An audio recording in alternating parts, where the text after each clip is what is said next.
Mula nang ako'y mabautismuhan sa loob ng Iglesia ni Cristo, Mayo 1, 1977, ay aking nasaksihan at patuloy na nasasaksihan ang pagtatagumpay ng Iglesia ni Cristo.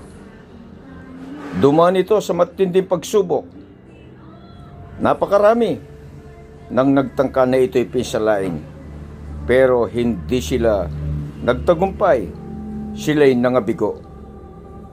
Dahil ang Iglesia ni Cristo ay napakataas ng pagpapahalaga, pagsunod sa mga aral ng Panginoon Diyos na nakasulat sa Biblia.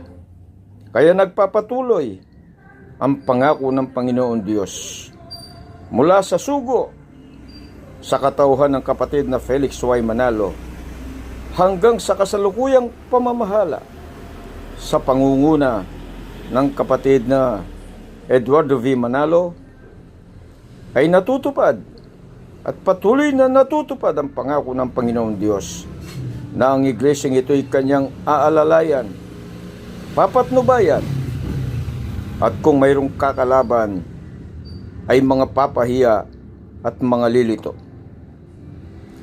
Ngayon ang dyablo ay ginagamit na rin ng social media para magkalat, maghasik ng mga kasinungalingan tungkol sa Iglesia ni Cristo. Pero hindi sila magtatagumpay sapagkat ang Diyos ng Iglesia ni Cristo ay buhay.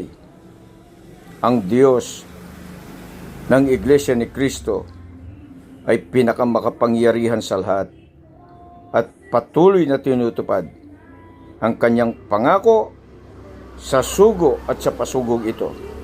Kaya mga kapatid, magpakatibay po tayo, magpakatatag, ipaglaban nating masikap ang ating pananampalataya.